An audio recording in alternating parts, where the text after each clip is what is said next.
जय हिंद प्यारे साथियों, स्वागत है आप सभी का आपके अपने YouTube channel DSP academy Dhampur में। प्यारे साथियों, हमारी जीएस की एक बहुत ही महत्वपूर्ण सीरीज आज से डेली दोपहर 2 बजे से आपको प्रोवाइड होगी, जो आपकी तैयारी के लिए बहुत ही महत्वपूर्ण सिद्ध होने वाली है।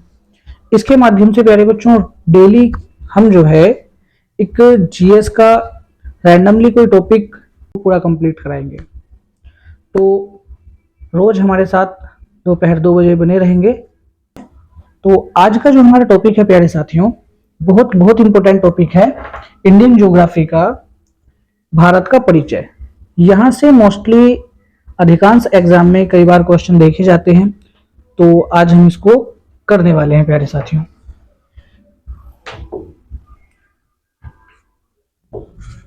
तो बच्चों, आज जो हम पढ़ने वाले हैं वो हमारा टॉपिक है भारत का परिचय। भारत का परिचय।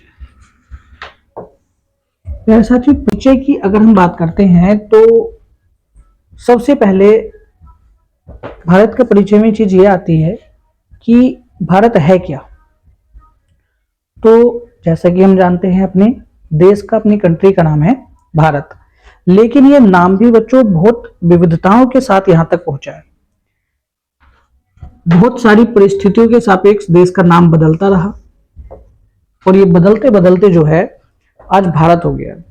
जैसे अगर हम सबसे पहले बात करते हैं, क्योंकि भारत में जब आर्य लोग निवास कर रहे थे तो आर्यों के रहने के कारण यहाँ की जो सभ्यता थी, वो सभ्यता भारत के जितने हिस्से में रह रही थी उसको नाम दिया गया था आर्यवर्त। तो प्यारे साथियों, आर्यों के निवास करने के कारण ही इस स्थान का नाम क्या पड़ा था? आर्यवर्त। इसके बाद अगर बात करते हैं कि जब भारत के अंदर अरबी लोग आए, अरबियों ने भारत पर आक्रमण किया सन 712 में, तो उन अरबियों के द्वारा जो भारत को नाम दिया गया था प्यारे बच्चों, वो दिया गया था हिंदिया, हिंदुस्तान।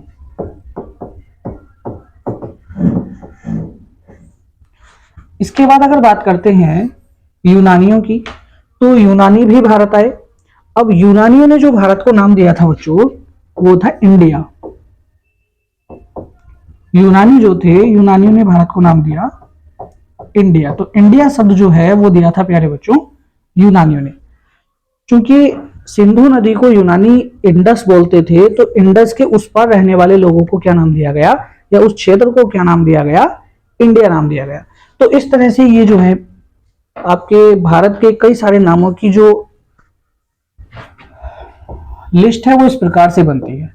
इसके बाद प्यारे साथियों बात करेंगे भारत के अंतिम चक्रवर्ती सम्राट राजा भरत की, जिनके नाम पर देश का नाम वर्तमान में है आपका भारत। लेकिन यहीं अगर हम इसको राजनीतिक दृष्टिकोण से देखते हैं तो भारत का जो राजनीतिक नाम होगा वो होगा भारत गणराज्य या रिपब्लिक ऑफ इंडिया। जबकि संक्षिप्त में हम इसको यूज करते हैं किस नाम से साथियों? भारत के नाम से। इसके बाद बच्चों आगे बढ़ते हैं। तो अब सबसे पहली चीज ये आती है, ये तो हुआ भारत के नामों का परिचय। इसके बाद आगे बढ़ते हैं तो सबसे पहली चीज परिचय में आती है कि जो हमारा देश भारत है उसकी स्थिति क्या है विश्व के सापेक्ष। तो अगर भारत की स्थिति की हम बच्चों बात करते हैं तो मान लिया जाए कि धरती है जो कि दीर्घवृत्ताकार है। अब इस धरती के सापेक्ष अगर बात करते हैं तो धरती के बिल्कुल बीचों बीच से गुजरती है कौन सी रेखा बच्चों? धरती के बीचों बीच से गुजरती है आपकी भूमध्य रेखा। धरती के बीचों बीच से गुजरती है भूमध्य रेखा, जो कितने डिग्री पर है? 0 डिग्री। इसका नाम क्या है? भूमध्य रेखा। इसका नाम होगा बच्चों भूमध्य रेखा। अब इस रेखा के आधार पर भूगोल वेत्ताओं ने धरती को 2 हिस्सों में बांट दिया। जो ऊपर वाला हिस्सा है उसको कहा जाता है उत्तरी गोलार्ध, और जो नीचे वाला हिस्सा है इसको कहा जाता है दक्षिणी गोलार्ध। तो भारत इस भूमध्य रेखा से ऊपर की ओर उत्तरी गोलार्ध में 876 किलोमीटर ऊपर स्थित है। अब इस एक रेखा के बनने से, इस एक रेखा को मापने से धरती को 2 हिस्सों में डिवाइड कर दिया गया, उत्तरी गोलार्ध और दक्षिणी गोलार्ध। इसी प्रकार से धरती के बीचों बीच से जाने वाली एक देशांतर रेखा है जो धरती को दो बराबर बराबर हिस्सों में बांटती है। इसको कहा जाता है प्यारे साथियों अंतरराष्ट्रीय मानक रेखा। अंतरराष्ट्रीय मानक रेखा। अब ये जो अंतरराष्ट्रीय मानक रेखा है प्यारे साथियों, ये भी धरती को दो बराबर बराबर हिस्सों में बांटती है, एक पूर्वी क्षेत्र और एक पश्चिमी क्षेत्र। तो इसके आधार पर धरती दो हिस्सों में बढ़ जाती है, एक को कहा जाएगा पूर्वी गोलार्ध और एक को कहा जाएगा पश्चिमी गोलार्ध। तो इस आधार पर अगर हम बात करते हैं तो यहाँ हर एग्जाम में यहाँ से क्वेश्चन बनता है कि भारत किस गोलार्ध में स्थित है प्यारे साथियों। तो भूमध्य रेखा से 876 किलोमीटर ऊपर की ओर पूर्वी हिस्से में भारत पड़ता है आपका, यानी ये गोलार्ध कौन सा हुआ, उत्तर पूर्वी गोलार्ध। अर्थात भारत की विश्व के सापेक्ष स्थिति क्या है कि भारत उत्तर पूर्वी गोलार्ध में स्थित है। अब किसी भी देश की स्थिति का पता लगाने के लिए दो चीजों की आवश्यकता होती है, अक्षांश और देशांतर। तो इसके लिए प्यारे साथियों हमें जानना पड़ेगा अक्षांश और देशांतर के विषय में।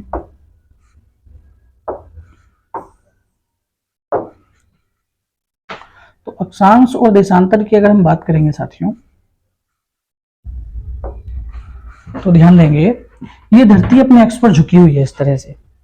अब धरती पर दो प्रकार की काल्पनिक रेखाएं मान ली गई हैं, एक तो जो क्षैतिज पड़ी हुई है और एक दूसरी जो ऊर्ध्वाधर खड़ी हुई रेखाएं हैं। तो इन ऊर्ध्वाधर खड़ी हुई रेखाओं को प्यारे साथियों क्या कहा जाता है, इनको कहा जाता है आपकी देशांतर रेखाएं। ये जो ऊर्ध्वाधर खड़ी हुई रेखा है इनको कहा जाता है देशांतर रेखाएं प्यारे साथियों। ये कैसी रेखाएं हैं, देशांतर रेखाएं। और अगर बात करेंगे इन क्षैतिज पड़ी हुई रेखाओं की, तो ये क्षैतिज पड़ी हुई रेखाएं बच्चों किस नाम से जानी जाती हैं, तो इनको कहा जाता है अक्षांश रेखाएं। अक्षांश रेखाएं। अब प्यारे साथियों यहीं से आपका क्वेश्चन बनता है, हर एग्जाम में मोस्टली ये क्वेश्चन पूछा हुआ है कि धरती पर कुल अक्षांश रेखाओं की संख्या कितनी है, और कई बार मोस्टली कुछ बुक्स में भी इसका आंसर जो है वो गलत दिया हुआ है। प्यारे साथियों धरती के बिल्कुल बीचों बीच से जो गुजरने वाली अक्षांश रेखा है जिसको कहा जाता है भूमध्य रेखा, इस भूमध्य रेखा से ऊपर की तरफ जब चलते हैं 1 डिग्री 2 डिग्री तो लास्ट में हमारा कितने डिग्री आता है, 90 डिग्री। ये उत्तरी गोलार्ध में भी 90 डिग्री है और दक्षिणी गोलार्ध में भी 90 डिग्री है। तो इस तरह से 0 डिग्री से नीचे की तरफ 90 रेखाएं और 0 डिग्री से ऊपर की तरफ 90 रेखाएं, तो टोटल कितनी हुई 180, और एक अक्षांश रेखा हो जाती है 0 डिग्री, यानी कि इनकी संख्या कितनी होगी 181। लेकिन नहीं, अक्षांश रेखाओं की संख्या 181 नहीं है साथियों। कुछ बुक्स में ये टॉपिक जो है वो गलत दिया हुआ है, तो ध्यान दीजिएगा। क्योंकि ये जो 90 डिग्री उत्तरी और दक्षिणी ध्रुव पर है, ये एक बिंदु की तरह कार्य करती हैं, अर्थात इनको रेखा नहीं माना जाता। तो 90 डिग्री उत्तरी गोलार्ध और 90 डिग्री दक्षिणी गोलार्ध वाली रेखाओं को बिंदु माना गया है, ना कि अक्षांश रेखा। इसलिए दो रेखाएं कम हो जाती हैं। तो कुल अक्षांश रेखाओं की संख्या साथियों कितनी है, 179। यही बात करेंगे कुल देशांतर रेखाएं कितनी है धरती पर, तो कुल देशांतर रेखाओं की संख्या साथियों कितनी है, 360। कुल देशांतर रेखाओं की संख्या 360 होगी बच्चों। इसके बाद आगे चलते हैं। चूंकि किसी भी स्थान की स्थिति बताने के लिए सबसे ज्यादा इंपॉर्टेंट होती है बच्चों अक्षांश और देशांतर।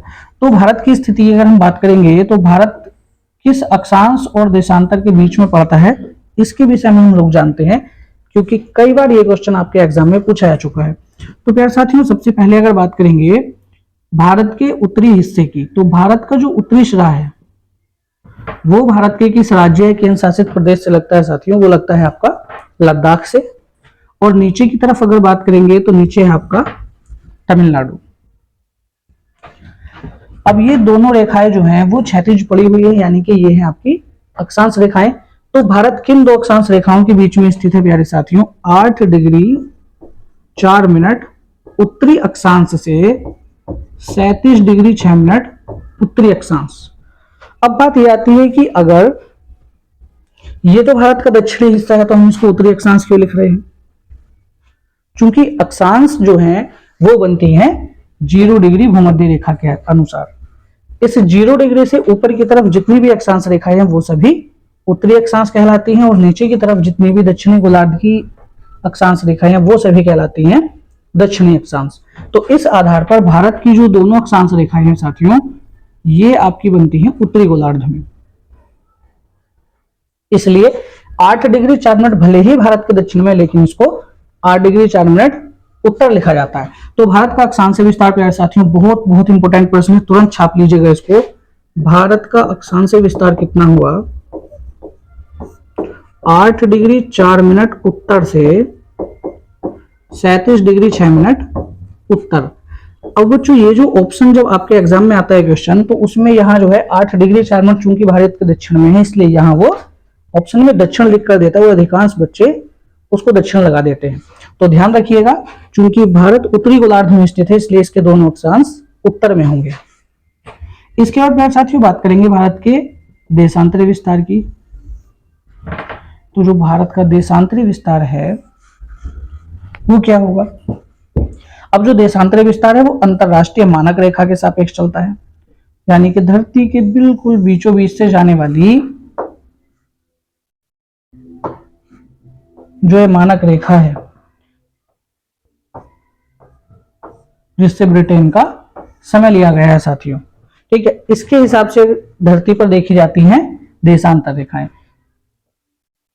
इस मानक रेखा के पूरब की तरफ पड़ने वाली सभी देशांतर रेखाओं को पूर्वी देशांतर, और पश्चिमी गोलार्ध में पड़ने वाली सभी रेखाओं को पश्चिमी देशांतर के नाम से जाना जाता है। अब अगर हम देखते हैं भारत की स्थिति, तो भारत पड़ता है साथियों देशांतर के हिसाब से पूर्वी देशांतर में। तो इसलिए भारत का देशांतर विस्तार क्या होगा? 68 डिग्री 7 मिनट पूरब से 97 डिग्री 25 मिनट पूरब। यहां भी बहुत सारा कंफ्यूजन बच्चों को हो जाता है साथियों, क्योंकि 68 डिग्री 7 मिनट जो है वो पाकिस्तान की तरफ से पड़ता है और ये भारत का पश्चिमी हिस्सा है, लेकिन फिर भी हम इसको पूर्वी लिखते हैं जब हम इसका देशांतर विस्तार बताते हैं। क्यों? रीजन क्या है? क्योंकि ये जो है हमारा भारत के दोनों ही किनारे, दोनों ही देशांतर जो है वो पूर्वी गोलार्ध में पड़ते हैं। इसलिए भारत का अगर पूछा जाए देशांतर विस्तार साथियों, तो इसको हम क्या लिखेंगे? 68 डिग्री 7 मिनट पूरब से 97 डिग्री 25 मिनट पूरब। इसके बाद यहां से आगे अगर हम बढ़ते हैं तो प्यारे साथियों, अब अक्षांश और देशांतर के अंदर जब हम एंट्री करेंगे तो भारत के रेखाएं हम पढ़ेंगे। तो भारत की रेखाएं और भारत के पड़ोसी देशों के विषय में अगर हम जानेंगे, तो सबसे पहले हम देखते हैं कि भारत में वर्तमान में कुल 28 राज्य और 8 केंद्र शासित प्रदेश हैं। वर्तमान में राज्यों की संख्या 28 और केंद्र शासित प्रदेशों की संख्या साथियों कितनी है? 8। इनमें अगर हम बात करते हैं तो भारत के 16 राज्य और 2 केंद्र शासित प्रदेश ऐसे हैं जो अंतरराष्ट्रीय सीमा बनाते हैं। इसमें भी अगर भारत के राज्य की बात करेंगे तो सबसे अधिक सीमा बनाने वाला, दूसरे राज्यों से सबसे अधिक सीमा बनाने वाला राज्य जो है भारत का, वो कौन सा है साथियों? उत्तर प्रदेश। ये भारत के 8 राज्यों से अपनी सीमा बनाता है। इसके बाद यहां से आगे चलते हैं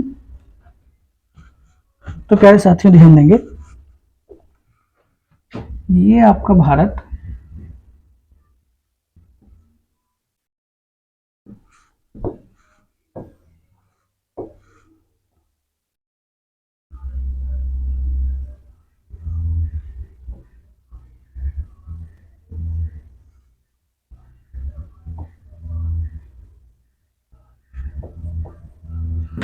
अब यहां बात आ जाती है बच्चों कि भारत का देशांतर विस्तार भी हो गया, अक्षांश विस्तार भी हो गया, लेकिन भारत के उत्तरी और दक्षिणी बिंदु क्या है? ये भी कई बार एग्जाम में पूछा जाता है। तो भारत के अगर उत्तरी बिंदु की बात करेंगे तो प्यारे बच्चों, भारत का जो उत्तरी बिंदु है वो पड़ता है आपका लद्दाख में। तो भारत का सबसे उत्तरी बिंदु पड़ता है आपका लद्दाख में, जिसका नाम क्या है? इंदिरा कोल। इंदिरा कोल। भारत का सबसे उत्तरी बिंदु किस नाम से जाना जाता है? इंदिरा कोल के नाम से, जो पड़ता है आपका लद्दाख में। यही अगर बात करेंगे भारत के दक्षिणी बिंदु की तो प्यारे साथियों, दो क्वेश्चन यहां से बनते हैं और कंफ्यूज बिल्कुल नहीं होना है। एक आपका भारत का सबसे दक्षिणी बिंदु और दूसरा आता है भारत का सबसे दक्षिणी स्थलीय बिंदु। तो भारत का सबसे दक्षिणी स्थलीय बिंदु है 8 डिग्री 4 मिनट पर, और ये है आपका तमिलनाडु में और जगह का नाम है केप कैमोरिन। तो प्यारे साथियों ध्यान दीजिएगा, भारत का सबसे अंतिम स्थलीय बिंदु क्या है? Cap Comorin.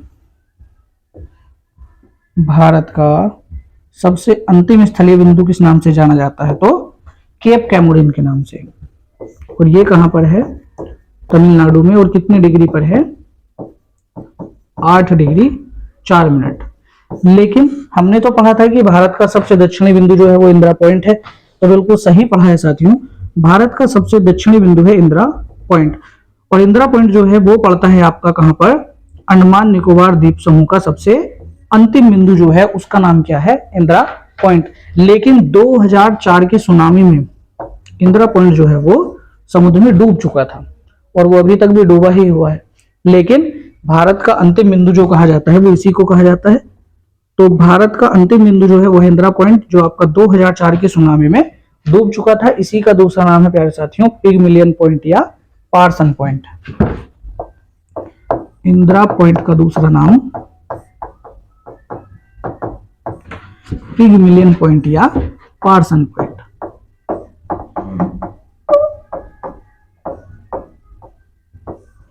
पिगमिलियन या पार्सन पॉइंट। इसके बाद साथियों अगर बात करते हैं भारत के पश्चिमी बिंदु की, तो भारत का सबसे पश्चिमी बिंदु पड़ता है आपका गुजरात में, जिसका नाम है गौड़ माता या सरक्रीक। सरक्रीक या गौड़ माता। इसके बाद साथियों बात करेंगे भारत के सबसे पूर्वी बिंदु की, तो भारत का सबसे पूर्वी बिंदु पड़ता है आपका अरुणाचल प्रदेश में, जिसका नाम है वालांगू या किविथू। ये है बच्चों वालांगू या किविथू। तो भारत का सबसे पूर्वी बिंदु होगा वालांगू या किविथू, जो पड़ता है अरुणाचल प्रदेश में। सबसे उत्तरी बिंदु है इंदिरा कोल लद्दाख में।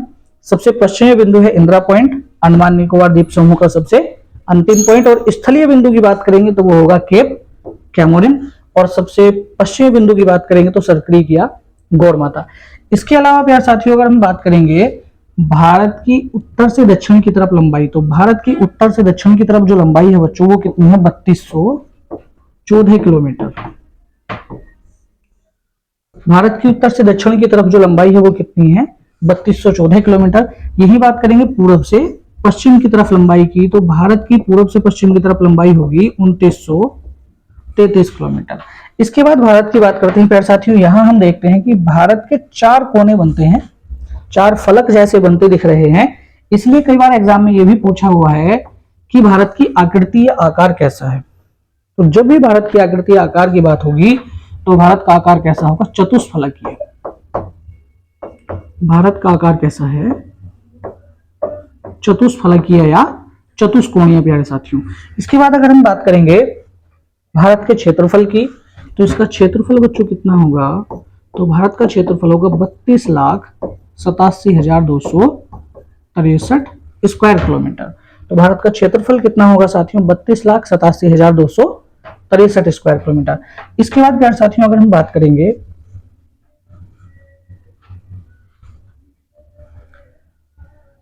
भारत के बीचों बीच से गुजरने वाली अक्षांश रेखा की, तो भारत के बिल्कुल बीचों बीच से गुजरने वाली जो अक्षांश रेखा है साथियों, जो भारत को 2 बराबर बराबर हिस्सों में बांटती है, उसका नाम क्या है? कर्क रेखा। वो क्या है प्यारे साथियों? कर्क रेखा। कर्क रेखा भारत को 2 बराबर बराबर हिस्सों में बांटने वाली अक्षांश रेखा, और ये कितने डिग्री पर है? तो 23.5 डिग्री। कर्क रेखा कितने डिग्री पर स्थित है? 23.5 डिग्री, जो भारत के बिल्कुल बीचों बीच से होकर गुजरती है। अब यहां पूछा जाने वाला क्वेश्चन है कि भारत की कितने राज्य कर्क रेखा पर स्थित हैं, या फिर क्वेश्चन इस तरह से पूछ लिया जाता है कि निम्न में से कौन सा राज्य कर्क रेखा पर स्थित नहीं है। प्यारे साथियों आज की क्लास बहुत शानदार होने वाली है। बस जो भी पॉइंट्स मैं बता रहा हूं बड़ी इंपॉर्टेंट है, सभी को आप लोग छापते चलिएगा। तो प्यारे साथियों कर्क रेखा जो है वो भारत के 8 राज्यों से होकर गुजरती है। और वे 8 राज्य कौन से हैं? तो इसकी बड़ी ही प्यारी सुंदर सी ट्रिक है 6 राजगुरु पजामा मापते हैं।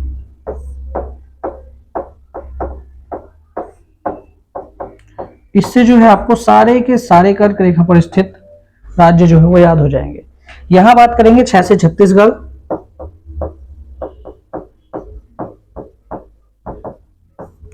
राजस्थान, गुजरात, पश्चिम बंगाल, झारखंड, मध्य प्रदेश, मिजोरम, और प्यारे साथियों यहां पे है साइलेंट और तय से बनता है आपका त्रिपुरा। तो भारत के ये 8 राज्य, 1 2 3 4 5 6 7 और 1 8, ये 8 राज्य स्थित हैं कर्क रेखा पर। अब भारत के जैसे बीचों बीच से होकर गुजरती है कर्क रेखा, यहां से आपका 2 से 3 तरह से क्वेश्चन बन जाता है कि भारत के कितने राज्य कर्क रेखा पर स्थित है, तो 8। दूसरा क्वेश्चन बन जाता है कि निम्न में से कौन सा राज्य कर्क रेखा पर स्थित है, तो उसके लिए हमें सारे राज्य याद होने चाहिए। तीसरा क्वेश्चन बन जाता है कि निम्न में से कौन सा राज्य कर्क रेखा पर स्थित नहीं है, तो उसके लिए भी सारे के सारे राज्य बच्चों याद होने चाहिए, जिसको याद करने की बड़ी आसान से ट्रिक यहां आपको बता दी गई है। इसके बाद प्यारे साथियों आगे बढ़ते हैं। तो आगे अब जैसे यहां भारत के बीचों बीच से गुजरने वाली एक अक्षांश रेखा थी, ऐसे ही आपका क्वेश्चन होता है कि भारत के बीचों बीच से गुजरने वाली देशांतर रेखा कौन सी है। तो प्यारे साथियों किसी भी देश के बीचों बीच से जो गुजरने वाली एक देशांतर रेखा होती है वही उस देश की समय रेखा होती है। किसी भी देश का जो समय लिया जाता है साथियों, वो लिया जाता है उस देश के बिल्कुल बीचों बीच पड़ने वाली देशांतर रेखा से। तो भारत के बिल्कुल बीचों बीच पड़ने वाली जो देशांतर रेखा है उसी से लिया जाएगा भारत का समय। और भारत के बीचों बीच से गुजरने वाली जो देशांतर रेखा है वो कौन सी है प्यारे साथियों, 82.5 डिग्री। तो भारत के बीचों बीच से गुजरने वाली देशांतर रेखा कौन सी है, 82.5 डिग्री। अब पहले तो एग्जामिनर यही पूछता था कि भारत के बीचों बीच से गुजरने वाली देशांतर रेखा कौन सी है, तो वह है आपकी 82.5 डिग्री, जिसको कहा जाता है भारतीय मानक रेखा या भारतीय समय रेखा। इसको भारतीय मानक रेखा या भारतीय समय रेखा भी कहा जाता है बच्चों। लेकिन अब ट्रेंडिंग में क्वेश्चन चल रहा है, हाल फिलहाल में ही क्वेश्चन पूछा गया है कि जो भारतीय मानक रेखा है वो भारत के निम्न में से किस राज्य से होकर नहीं गुजरती प्यारे साथियों। तो ये भी आप ध्यान देंगे कि भारत के किस राज्य से होकर गुजरती है। तो ये भारत के किन राज्यों से होकर गुजरेगी, उत्तर प्रदेश, मध्य प्रदेश, आंध्र प्रदेश, छत्तीसगढ़ और उड़ीसा। तो प्यारे साथियों जो भारतीय मानक रेखा है वो भारत के केवल 5 राज्यों से होकर गुजरती है, उत्तर प्रदेश, मध्य प्रदेश, आंध्र प्रदेश, छत्तीसगढ़ और उड़ीसा। इसके बाद प्यारे साथियों अगर बात करते हैं कि कर्क रेखा और मानक रेखा भारत को कहां, भारत के किस हिस्से पर एक जगह पर मिलती है, यानी कि कर्क रेखा और मानक रेखा एक दूसरे को कहां पर काटती हैं, तो ये काटती हैं आपकी छत्तीसगढ़ में प्यारे साथियों। बहुत बहुत इंपॉर्टेंट क्वेश्चन है, तुरंत छाप लीजिएगा। ये दोनों मिलती हैं आपकी छत्तीसगढ़ में। इसके बाद प्यारे साथियों अगर बात करते हैं भारत की सीमाओं की या भारत के पड़ोसी देशों की, तो भारत के कुल पड़ोसी देश जो हैं, अगर हम बात करेंगे स्थलीय पड़ोसी देशों की, तो भारत के कुल 7 स्थलीय पड़ोसी देश हैं। और बात करेंगे जलीय पड़ोसी देशों की, तो भारत के कुल 2 जलीय पड़ोसी देश हैं। तुरंत इसको नोट कर लीजिएगा। अब 7 स्थलीय पड़ोसी देश कौन कौन से हैं प्यारे साथियों, तो इसके लिए ध्यान रखना है कि मेरा बचपन से इस तरह से इसको लिखना है, बचपन से MBA करने का मन था। लो जी ये हो गए याद, MBA करने का मन था। ये हो गए आपके 7 के 7 पड़ोसी देश याद, और वो भी इस सीक्वेंस में जो सबसे लंबी सीमा से सबसे छोटी सीमा की तरफ बढ़ते हुए हैं। जैसे सबसे पहले B4 आएगा आपका बांग्लादेश, तो भारत की सबसे लंबी सीमा जो है वो लगती है बांग्लादेश के साथ। इसके बाद फिर आएगा आपका चीन, नेपाल, पाकिस्तान, नेपाल, म्यांमार,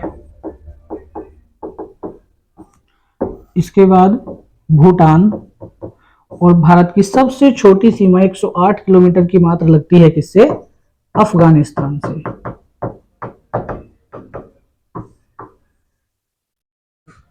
तो ये हो गए प्यारे साथियों भारत के स्थलीय पड़ोसी देश।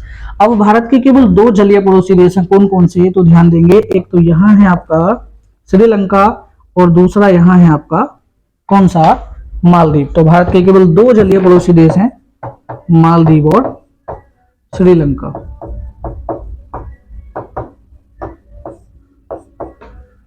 मालदीव और श्रीलंका। तो आज के लिए इतना ही। जय हिंद।